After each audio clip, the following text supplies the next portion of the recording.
première radio d'information en République démocratique du Congo. 7 chefs d'État réunis à la Cité de l'Union africaine ont évalué l'accord cadre d'Addis Abeba sur la paix et la sécurité dans les Grands Lacs. Les chefs d'État ont affirmé que la lutte contre les rebelles islamistes doit être une priorité de tous les responsables sous-régionaux. Top Congo FM. Les directeurs des cabinets adjoints du gouverneur et habilité du Sud Kivu Théo Ngwabidje démissionne de ses fonctions. Sa décision est motivée par l'inaction de l'exécutif provincial. Top Congo FM. Appel à l'implication de tous pour que les marchés pirates disparaissent de la ville de Kinshasa. C'est l'appel du commandant de la police ville de Kinshasa, le commissaire divisionnaire adjoint Silvano Kassongo, a rappelé aux tenanciers des bars de s'abstenir des nuisances sonores pendant la journée et la nuit. Top Congo FM. La commune de Lancélé risque de disparaître. La gestion des eaux des pluies dans cette municipalité est un véritable problème. Une situation consécutive à un mauvais lotissement, lequel a occasionné plusieurs têtes d'érosion ainsi que les inondations dans plusieurs quartiers. Top Congo FM. Top Congo FM, le journal vous est présenté par Pascal Kapalaï. Bonjour et bienvenue à tous. Fin du sommet du mécanisme d'évaluation de l'accord cadre d'Addis Abeba ce jeudi à Kinshasa. Les travaux de ce 10e sommet ont vu la participation de 7 chefs d'État de la CIRGL et du secrétaire général adjoint des Nations Unies. Prenant la parole, le président de la RDC, Félix Tshisekedi, a indiqué que la paix est une condition sine qua non pour le développement de la RDC et de l'ensemble de la sous-région et que la lutte contre les rebelles islamistes doit être une priorité de tous les responsables sous-régionaux. Détail Walter Nkouy. 7 chefs d'État ont participé à ce 10e sommet tenu à Kinshasa. De cet accord en 6 points, la RDC s'était engagée à continuer et à approfondir la réforme du secteur de la sécurité, consolider l'autorité de l'État dans l'Est en empêchant les groupes armés à déstabiliser les voisins, effectuer des progrès en ce qui concerne la décentralisation, promouvoir le développement économique, promouvoir les réformes des institutions de l'État et enfin promouvoir les objectifs de réconciliation nationale. Prenant la parole, Jean-Pierre Lacroix, secrétaire général adjoint des Nations Unies, a salué différentes avancées. Nous devons tout faire pour que les promesses portées par l'accord cadre soient pleinement réalisées. Dans l'Est de la République démocratique du Congo, nous continuons d'être marqués par les témoignages des populations locales faisant état des activités des groupes armés. Nous continuons de constater les effets de la violence perpétrée par ces groupes. Plusieurs autres défis restent à relever, notamment la nuisance des rebelles ADF, a dit le président de la RDC dans son allocution. Félix Tshisekedi.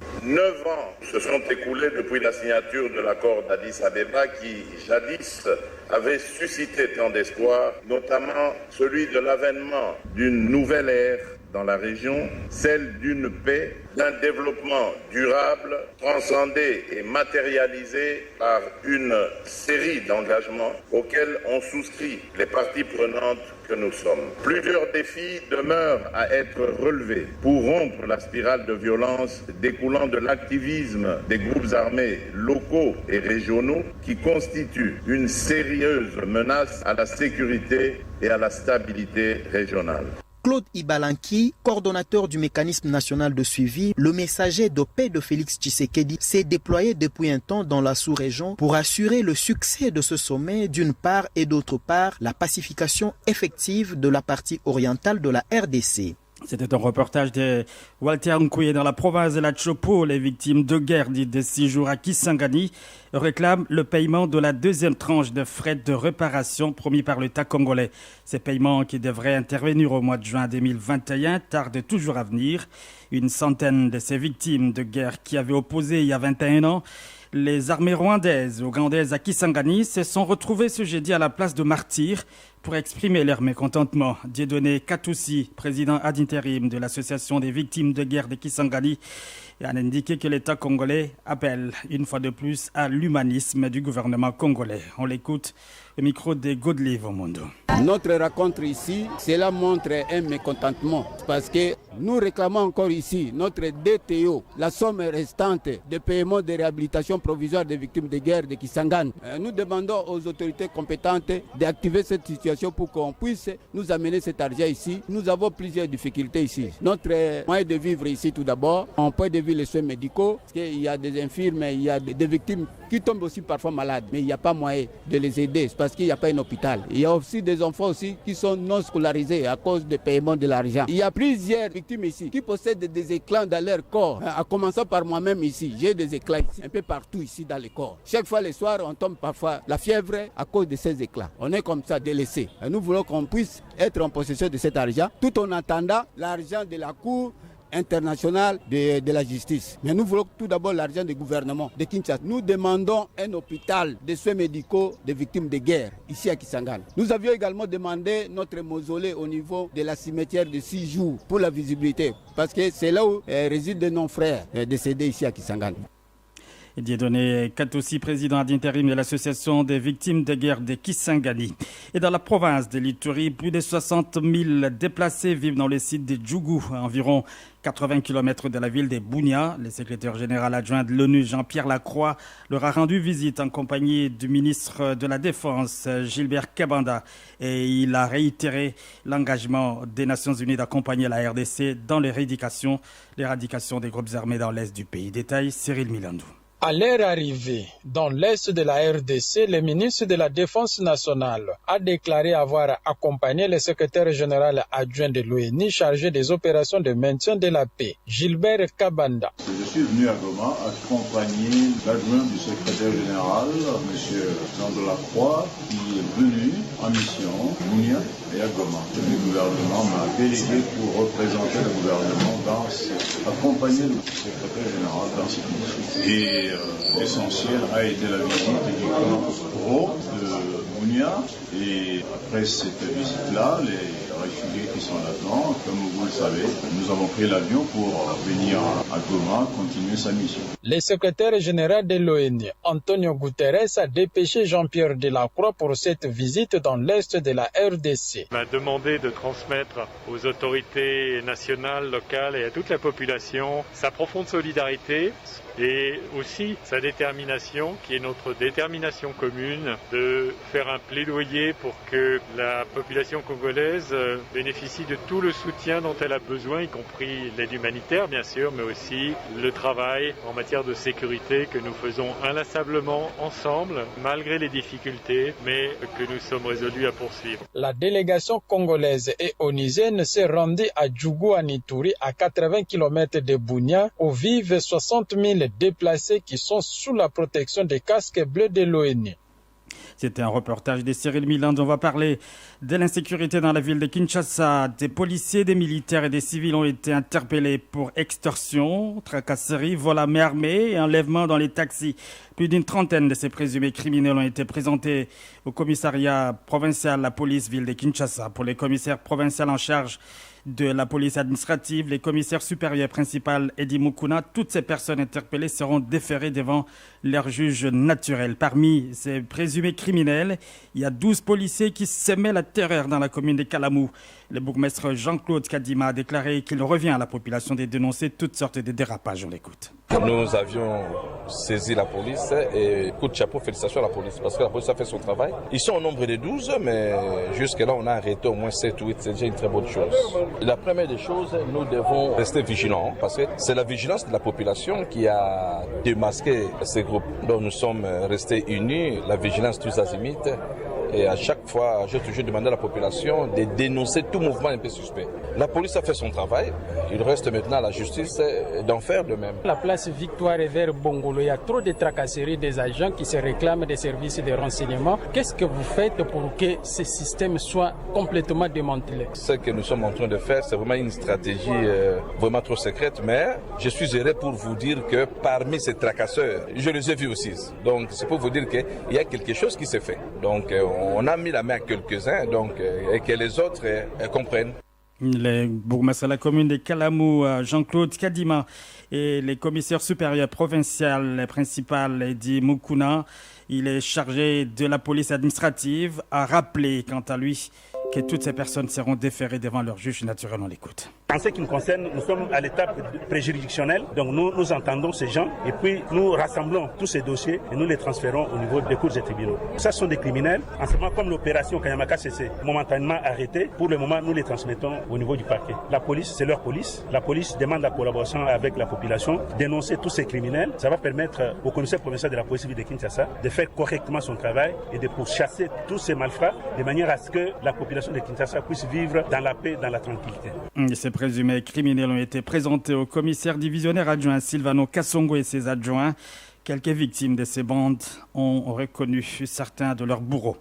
Dossier François Beya, le conseiller spécial du chef de l'État en charge de la sécurité à l'ANER. Que peut-on encore savoir de ces dossiers, Roger Kalala?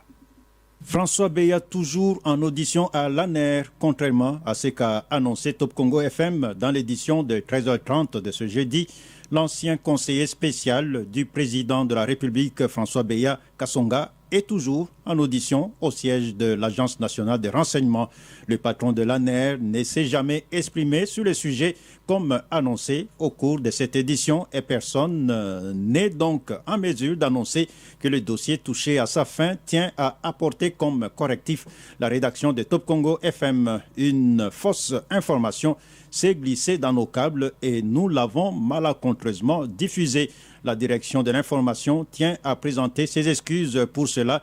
Tout s'est passé au cours de la diffusion en direct du journal. Nous n'avions pas à ce moment-là le recul nécessaire, indispensable avant toute diffusion. La direction de l'information de Top Congo FM prendra le soin de vous diffuser dans les meilleures conditions de vérité toutes les informations relatives à ce dossier. Roger Kalala, et puis près de 1000 détenus en insécurité alimentaire dans la prison centrale de Béni-Kangwaï. Depuis plus d'une semaine, adultes et enfants n'ont pas à manger. La société civile qui alerte appelle l'autorité compétente à prendre ses responsabilités. Pépin Kavota, président de la coordination de la société civile de Béni, est au micro d'Erickson Louemwe. Notre visite était dans le cadre de venir voir l'autorité urbaine en vue de l'alerter sur la situation de la prison de Kangwaï parce que les pensionnaires n'ont plus de nourriture. On a été accompagné par un agent pénitentiaire de la MONUSCO. On a essayé de discuter sur comment nous devons assister nos frères et sœurs et enfants qui sont détenus dans la prison de Béni-Kangwaï, mais aussi il y a la maison de rééducation d'enfants où il n'y a plus de nourriture. C'est autant que nous demandons toute personne de bonne volonté, de bonne foi, de venir aux rescousses de nos frères et sœurs qui sont détenus. Sinon nous allons observer, nous allons assister à une calamité, nous allons assister vraiment à quelque chose qui sera très mal vu dans la communauté. C'est autant les églises. Nous leur exhortons de bien vouloir essayer de venir même aujourd'hui, s'il y a moyen, ou demain, de faire des récoltes auprès des membres des églises. Nous, comme société civile, on nous demande d'aller vers le nôtre, donc la population. Donc ce message, celui qui doit l'écouter doit avoir quelqu'un qui est flexible pour apporter quelque chose à la population. Chaque jour, avec Top Congo FM, l'information comme il se doit, avec Top Congo FM, la radio de toutes les générations. Des inquiétudes et alertes sur le processus électoral en RDC. Des experts des élections craignent qu'il y ait risque de report des élections de 2023 après analyse de la décision prise par la Commission électorale nationale indépendante. Vous le savez, la Commission électorale nationale indépendante a annoncé dans un communiqué le report de l'élection des gouverneurs et vice-gouverneurs dans 14 provinces. Et pour l'expert Jérôme Bonso de la grande plateforme électorale AETA, les reports étaient prévisibles parce que des instructions ont été données par le gouvernement à la Banque centrale pour ne pas servir les clients et institutions qui demandent plus de $10,000 américains par jour. La CENI, qui voulait plus d'1 million de dollars pour les opérations d'élection des gouverneurs dans les 14 provinces, n'a pas pu être servie. Face à cette réalité du genre ping-pong entre la CENI et les ministères des Finances, Jérôme Bonso juge que la centrale électorale risque de ne pas organiser les élections en respectant le délai constitutionnel. Jérôme Bonso. La CENI, depuis qu'on avait programmé 21 780 000 $ du gouvernement, du ministre des Finances, qu'il avait fait envoyer dans la dotation de la CENI s'est rendue à la banque pour retirer cet argent. Donc, il y a une réglementation à la banque que désormais aucun client de la banque ne pouvait retirer plus de $10,000 par jour. Or, CENI voulait avoir plus d'1 million de dollars pour faire les opérations d'élection de gouverneurs et payer les arriérés des agents ici à Kinshasa, tout comme en province. Le ministre des Finances, tout à fait cessant, devait instruire la gouverneure de la banque, pour que la CENI puisse avoir une dérogation afin de faire sortir le moyen financier. Et aujourd'hui, nous sommes devant un fait accompli. Donc les choses risquent de mal se passer lors des prochaines élections. Étant donné que le ministre des Finances ne veut pas s'adapter à ce rythme de production, ça risquerait. C'est pourquoi vous avez vu même dans la feuille de route une des contraintes soulevées par la CENI parmi les 8 contraintes, les contraintes volonté politique. Et c'est là où on se pose la question de savoir, en faisant cela, et son Excellence, Monsieur le ministre des Finances, a cette volonté politique pour que les élections se tiennent dans le délai constitutionnel. Et si on s'en tient à cela, à ce ping-pong entre finances et CENI, nous pensons que ça va impacter le reste du processus électoral et nous risquerons de connaître ce qu'on appelle le glissement. L'expert électoral Jérôme Bonso de l'AITA. Et puis la CENI a publié un nouveau calendrier de l'élection de gouverneurs et vice-gouverneurs des 14 provinces. Le scrutin aura finalement lieu le 6 mai prochain. Les dépôts de candidature doivent se poursuivre jusqu'au 24 mars. Réaction dans la province de Lomami. Certains candidats pensent que les raisons du report de l'élection de gouverneurs sont simplement politiques. Il y a également une polémique sur les candidats en province. Selon la CENI, aucun dossier de candidature n'a été déposé. Détail à Libuka Sakabambi. Dire que Lomami n'a enregistré aucun dossier de candidature, ici, ce discours de la CENI surprend plus d'un. D'abord la société civile. Celle-ci voit d'un mauvais œil ce report des élections des gouverneurs. Somweki Bambé. Ah non, ce report a indisposé tout le monde. On a considéré ça comme une manière de favoriser les fainéants et de promouvoir la corruption. Pendant un mois qu'on a reporté, on va exciter les gens. Dans les états-majors des candidats, on questionne les vraies raisons de ce report. Maître Solo Chimalango est mandataire d'un candidat. Oui, c'est un vocabulaire technique. Non, ce n'est pas pour ça qu'ils ont reporté. C'est pour des raisons politiques. C'est pas pour ça. Parce que d'abord, on a donné trop de jours. Tous ceux qui sont candidats ont déjà reçu les jetons. Même les autres ont reçu les jetons. Ils sont en train de déposer ce matin. C'est pas pour ça. Pour rappel, ce mercredi à Cabinda, le BRTC a réceptionné un dossier de candidature et remis 4 jetons pour 48 heures légales valides. À Mweneditu, province de Lomami, Ali Boukasakabambi, Top Congo FM. Et dans la province de Maniema, il n'y a encore aucun ticket union sacrée pour les candidatures au poste des gouverneurs et vice-gouverneurs. C'est la mise au point des 3 fédérations de l'UDPS Maniema qui mettent en garde tout candidat à l'élection des gouverneurs et vice-gouverneurs qui se ferait passer pour ticket de l'union sacrée La Nation. Le parti présidentiel réagit ainsi à la confusion qui a régné dans la ville de Kindu après les dépôts de la candidature du député provincial Hubert Kindanda. On écoute Bouchiri Sefou, secrétaire fédéral chargé de la communication et médias de la Fédération urbaine de l'UDPS Kindu, au micro de Jean Simakwala. Nous, combattants et combattantes, membres de l'Union pour la démocratie et le progrès social, Fédération de Kindu, Nord Maniema et Sud Maniema, déclarons ce qui suit. Nous réitérer notre soutien indéfectible et conditionnel à son Excellence Félix Antoine Tshisekedi Tshilombo, président de la République et chef de l'État, qui fait de l'État des droits son cheval de bataille. Affirmons notre soutien à la hiérarchie de l'UDPS Tshisekedi sous le haut patronage du secrétaire général Augustin Kabouya. Dénonçons les complots tant national que provincial des politiciens en mode de positionnement du Maniema s'infiltrant dans l'union sacrée en cherchant à piétiner la vision du chef de l'État afin de reprendre le contrôle de la province du Maniema et continuer à paupériser la population de la province. Demandons à la population et aux forces vives de la province du Maniema de rester sereines et vigilantes derrière les combattants Afani Idrissa Mangala, gouverneur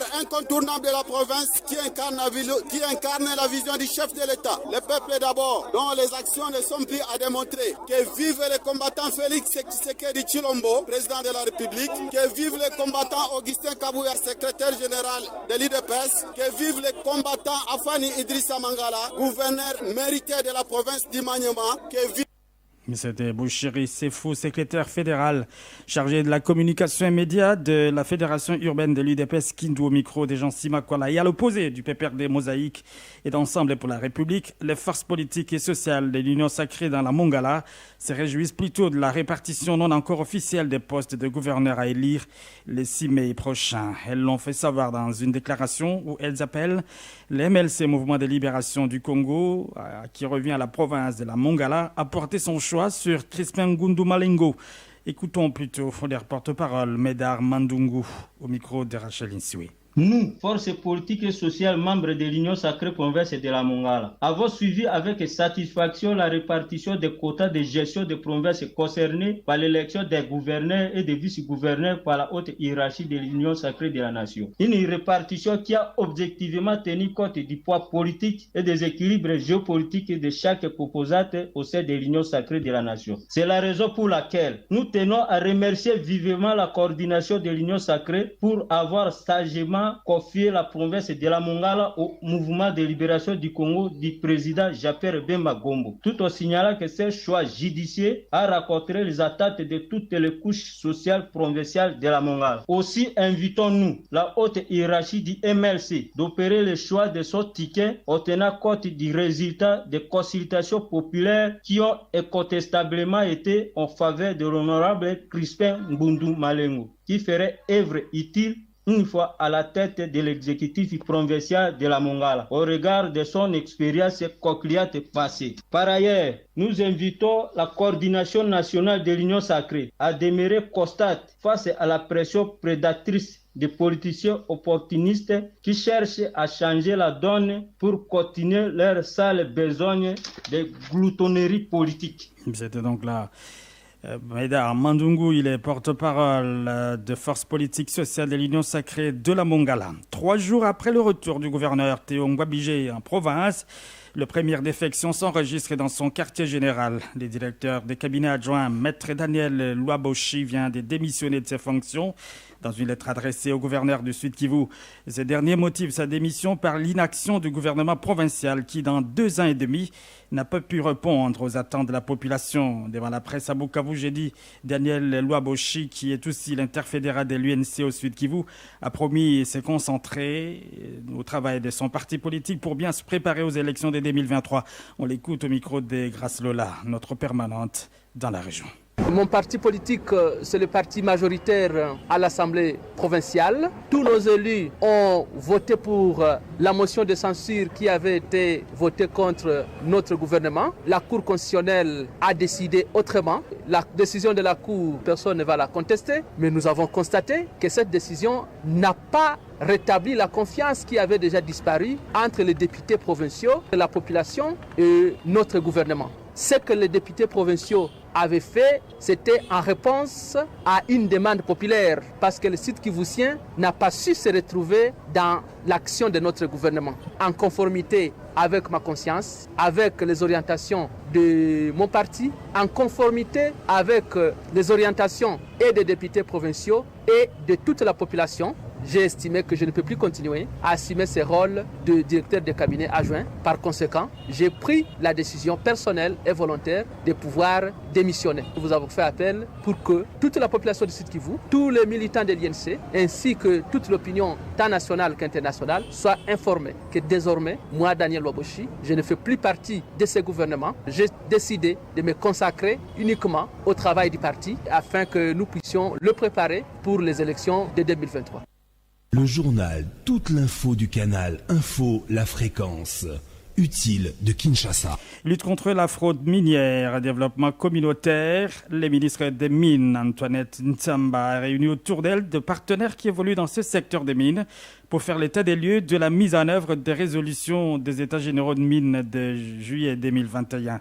La ministre note quelques avancées. On l'écoute au micro de José Ipachi. Vous aurez remarqué de nombreuses réformes entreprises dans le secteur minier à l'issue des États généraux de mines tenus à Kinshasa du 8 au 10 juillet 2021. Parmi ces réformes, il y a lieu de citer notamment. Au titre de la responsabilité sociétale des entreprises minières, nous avons été amenés à prendre avec le ministère des Affaires sociales un arrêté interministériel portant approbation du manuel de procédure de gestion de la dotation de 0,3% du chiffre d'affaires des entreprises minières pour contribution au projet de développement communautaire. Au moment où nous vous parlons, nos équipes sont déployées dans diverses provinces dans le cadre de la mise en place des organismes spécialisés chargés de la gestion de cette dotation. Au titre de l'amélioration de la gouvernance du secteur, nous avons pris des arrêtés portant d'échéance des titres de droits miniers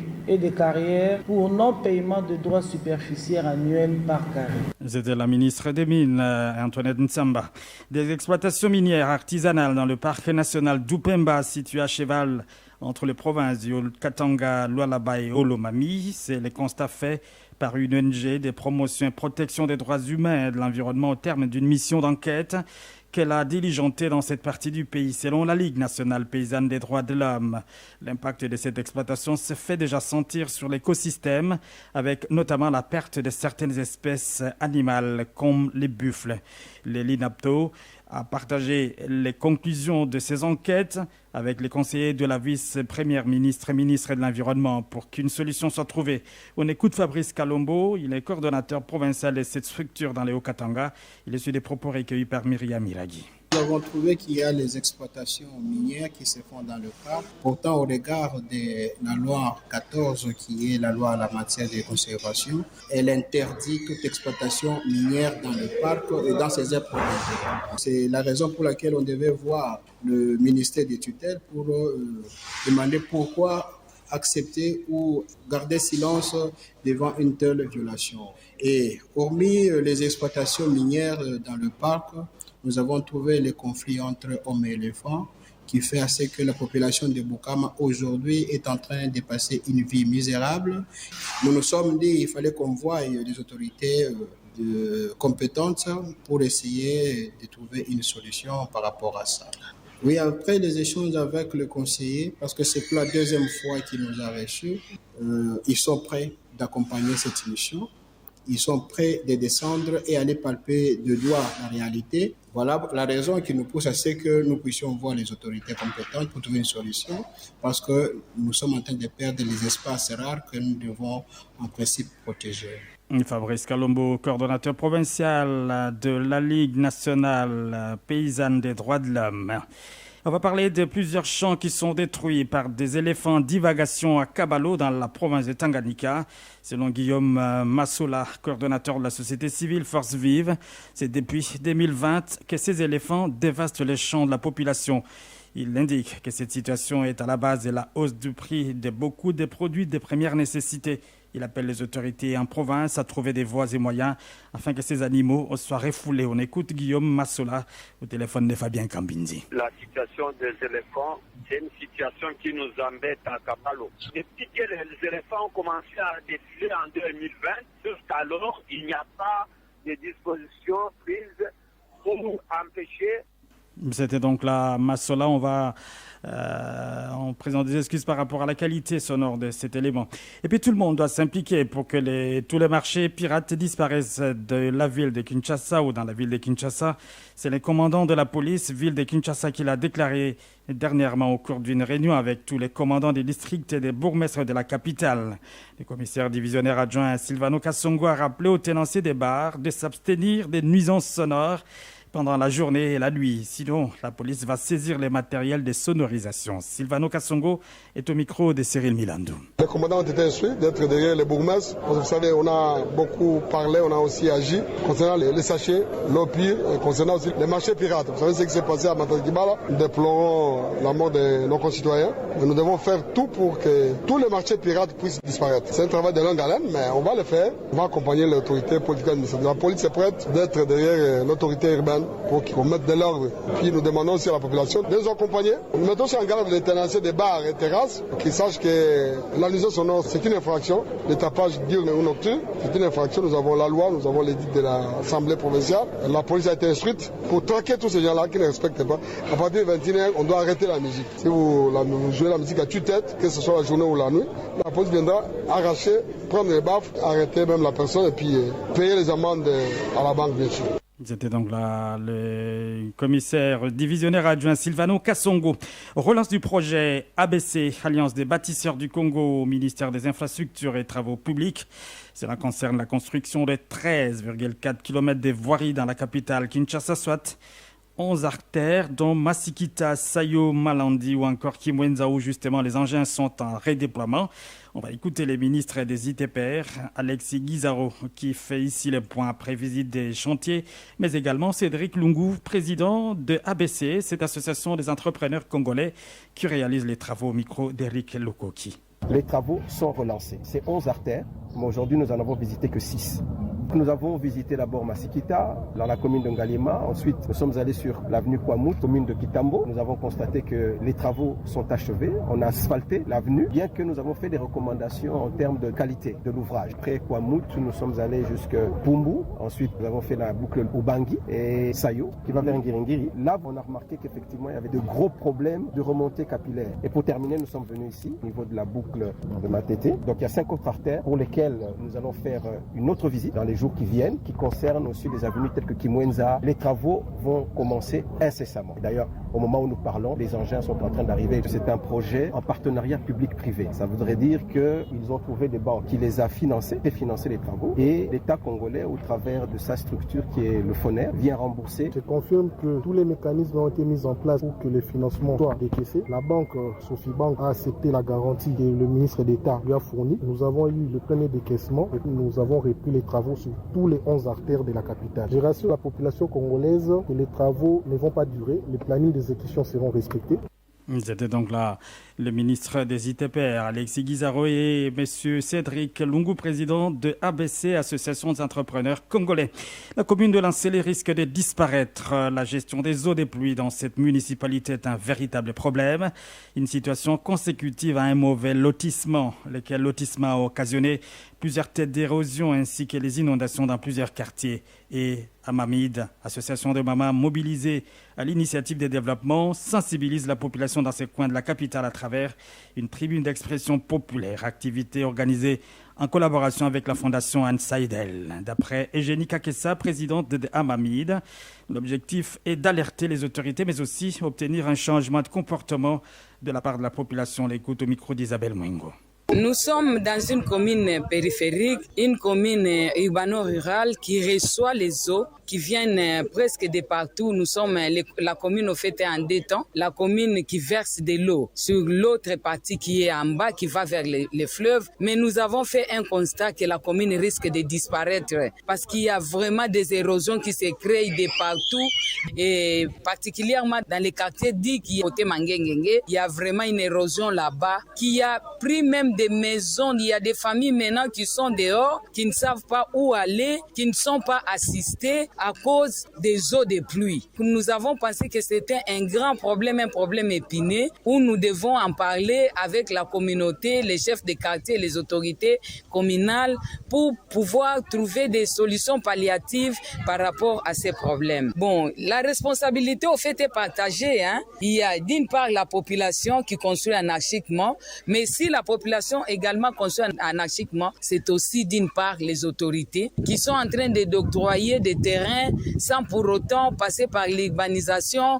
On ne sait pas où est la rue, nous ne savons pas où est le terrain, où les marchés. Donc les maisons sont construites en désordre. Eugénie Kakessa, présidente de Amamid, au micro d'Isabelle Mwengo. La presse survivra des réseaux sociaux, en tout cas, c'est ce que pensent les journalistes africains, même si les débats restent encore ouverts à ces sujets. Et ce, à l'issue des 2 journées scientifiques organisées par les réseaux panafricains des journalistes RPG, en marge de la première édition des Trophées de médias africains, une édition tenue à Brazzaville, sous le haut patronage du président Denis Sassou Nguesso. Gino Rema explique. 2 jours ont suffi à ces professionnels de médias de réfléchir sur la question: la presse va-t-elle disparaître face à l'Internet et aux réseaux sociaux? Après les exposés successifs de Jean-Claude Nkou, Grégoire Lefouba et Monulf Bonso pour la première journée, un débat constructif a eu lieu. Et pour la 2e journée, M. Abdou Nguening, Jean-Yves Ntoutoumi et Diane ont aussi exposé à leur tour. Il faut dire que le sous-thème abordé ont entre autres porté sur la presse à l'ère de l'Internet et des réseaux sociaux, l'homme politique face aux réseaux sociaux, comment lutter contre les fake news, état de la presse en Afrique francophone, accès des femmes dans les réseaux sociaux, comment concilier rapidité dans la mise en ligne de l'information et la déontologie, éthique et déontologie à l'ère de l'Internet, ainsi que l'arrivée de l'Internet peut-elle changer les fondamentaux du journalisme. Pour Adrien Wayi-Lewi, président du réseau panafricain des journalistes, ces 2 journées scientifiques ont été enrichissantes. Des communicateurs qui ont fait des communications de très haut niveau et puis toute la salle était intéressée. En tout cas, je suis simplement comblé. Président Wayi est aussi d'avis que les réseaux sociaux ou l'Internet ne feront pas disparaître la presse.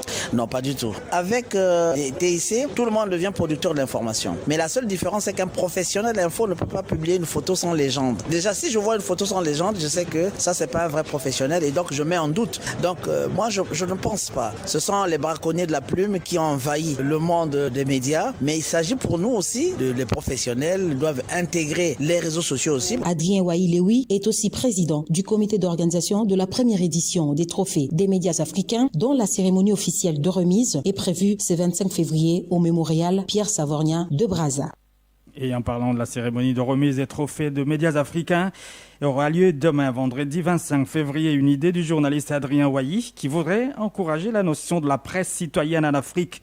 Une presse qui présente aussi les bons côtés de pays africains. Le président du RPJ, Adrien Wayi-Lewi, est au micro des Gino Rima. La presse africaine a de l'avenir, mais elle a aussi quelques soucis encore à se faire parce que nous sommes, et je le dis sans honte, la presse africaine est réduite au silence dans nos pays quand il s'agit des événements africains. On préfère les autres médias occidentaux ou américains prendre le dessus et nous réduisent comme au silence. Alors on sait ce que les médias africains prennent. Ils prennent seulement des cassures sociales. Et c'est là où je dis, il faudrait qu'on développe une autre notion, un autre concept, celui de journaliste et citoyen. C'est-à-dire que si la presse s'intéresse toujours aux traits qui viennent en retard, mais avec la presse citoyenne, on va s'intéresser aux traits qui viennent à l'heure. C'est-à-dire que la presse internationale ne présente l'Afrique qu'en termes de catastrophes, d'épidémies. Heureusement qu'il y a eu une inversion de tendance avec le Covid. Ça aurait été en Afrique, on devait dire, bon voilà, là-bas, il n'y a pas moyen de vivre. Donc, il s'agit pour nous de parler aussi des choses qui marchent en Afrique. Je vous avoue que lorsque vous êtes à Kinshasa, où tout n'est pas mauvais, il y a des très bonnes choses qui sont faites, mais la presse internationale ne s'intéresse pas à ça, à ces progrès. C'est bien dommage. Alors, si nous-mêmes, on ne peut pas parler de ça, qui va parler de ça? Donc, il s'agit, la notion de concept de journaliste citoyen, c'est pour donner la parole, présenter aussi ce qui marche en Afrique. Le président du RPJ, réseau de journalistes panafricains, Wayi-Lewi, qui était au micro de Gino Rima. Début jeudi à Kinshasa du 3e congrès ordinaire des syndicats nationaux de médecins SINAMED, des hommes en blouse blanche en provenance de plusieurs coins du pays prennent part à ces congrès qui interviennent 9 ans après le deuxième. Ces assises lancées par les directeurs des cabinets de la ministre d'État Emploi et Prévoyance sociale Philippe Ounji et devront consolider les acquis de cette institution, en croire le secrétaire général national, Dr Mankoyi Badjoki. Il appelle aussi le gouvernement congolais à respecter ses engagements pris envers le médecin. On l'écoute au micro des Geneviève Mboa. Durant toutes ces années passées aux commandes du Bureau exécutif national de notre sein, nous avons côtoyé plusieurs équipes gouvernementales, chacune avec ses spécificités et ses méthodes. Il y a eu certes des avancées, mais il reste beaucoup d'engagements qui ne sont pas encore honorés, et c'est jusqu'à ce jour. Cependant, il nous a permis de remercier le gouvernement de la République pour l'effort constant de respecter certains engagements pris envers le médecin et services publics de l'État. Nous citons spécialement le respect du terme de référence à la prime des risques, la réduction de l'IPR de 15 à 3%. Le SINAMED ASD encourage le gouvernement de la République à honorer tous ces engagements, en l'occurrence 1. La diminution des nouvelles unités sous SAC et leur mécanisation, la poursuite de l'alignement à la prime des risques, la promotion pour les médecins de grade de commandement. Nous attendons une ordonnance. Il y a le secrétaire général national du SINAMED, Dr Mankoyi Badjoki, et les collectifs des médecins du SINAMED appelés G8 s'insurgent contre la tenue du congrès de cette corporation à Kinshasa. Les G8 estiment que l'organisation de ces congrès va valider la vente contestée du siège du SINAMED. Selon Maître Thomas Kamakolo, avocat du G8, il est anormal que la vente soit conclue alors que les dossiers sont au niveau de la justice. On l'écoute. Il conteste le Congrès parce que le Congrès vient pour valider cette vente parce qu'elle va valider et elle va en quelque sorte homologuer une vente d'une partie de plus de 35 mètres de leur siège, donc 35 mètres et demi sur 9, qu'ils prétendent avoir vendu à $85 000 à leurs anciens vendeurs. Et ils ne sont pas d'accord qu'on vienne avaliser, que le Congrès vienne avaliser une telle vente, du moment qu'ils sont même en justice avec le même bureau exécutif national. Ils sont informés. On a signé la vente en annulation et on a cité directement au TGI tous les bureaux. Comment les mêmes personnes qui sont citées, alors qu'ils sont en conflit avec un grand nombre de ministères du Sinamek, vont encore convoquer une réunion qu'ils appellent Congrès dans le but de consolider les forfaits qu'ils ont commis. C'est ça la préoccupation principale. C'est une façon tout simplement de continuer à commettre les forfaits. L'avocat du G8, Maître Thomas Kamakolo. Et puis on va parler et terminer avec la perturbation dans la desserte en eau potable. La Régie des eaux direction provinciale de Kinshasa informe les abonnés de parties centre, sud, est de la ville que suite aux travaux de raccordement de ballons anti-bélier sur les collecteurs de DN 1200 du captage d'eau brute, son usine de traitement d'eau d'Enjili sera à l'arrêt le samedi 26 février 2022 à partir de 8h jusqu'à la fin des travaux. Par conséquent, des perturbations seront observées dans la desserte en eau potable et dans les communes écartées ci-après. Aéroport d'Enjili, Massina, Njili Kimbanseke, Kinsenso, Matete, Limete, Lemba Kingabwa, Salongo, Ngaba, Makala, Unikin, Selembao, Bumbu, Mongafula commune, Ngiri, Kalamu, Kassavubu, Barumbu, Gombe. La Régie des eaux prie ainsi les abonnés concernés de bien vouloir se constituer de réserves d'eau suffisantes et de l'excuser pour ces désagréments. Elle rassure du rétablissement de la desserte à nous dès la fin des travaux. Top Congo FM 88.4, première radio d'information en République démocratique du Congo. C'est la fin de cette édition d'information dont voici les rappels des titres. Top Congo FM. 7 chefs d'État réunis à la Cité de l'Union africaine ont évalué l'accord cadre d'Addis Abeba sur la paix et la sécurité dans les Grands Lacs. Les chefs d'État ont affirmé que la lutte contre les rebelles islamistes doit être une priorité de tous les responsables sous-régionaux. Top Congo FM. Le directeur de cabinet adjoint du gouverneur réhabilité du Sud Kivu Théo Ngwabije démissionne de ses fonctions. Sa décision est motivée par l'inaction de l'exécutif provincial vis-à-vis de la population. Top Congo FM. Appel à l'implication de tous pour que les marchés pirates disparaissent dans la ville de Kinshasa. C'est l'appel du commandant de la police ville de Kinshasa.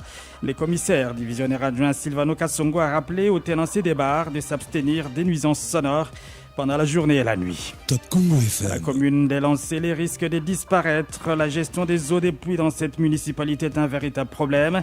Une situation consécutive à un mauvais lotissement, lequel a occasionné plusieurs têtes d'érosion ainsi que des inondations dans plusieurs quartiers. Top Congo FM. Mise en onde d'Alain Pascal Mbungu. Et puis, vous nous avez suivis en direct sur YouTube grâce à Didi Bintika, Patrick Mungongo et Théo Lusakweno. Merci de l'avoir suivi. Restez-nous toujours fidèles. 5 éditions, 18 bulletins d'information. Top Congo FM 88.4, première radio d'information en République démocratique du Congo. Une rédaction en contact permanent avec ses auditeurs. 080 812 812. Information avec Top Congo FM 24h sur 24, 7 jours sur 7. Ce journal vous a été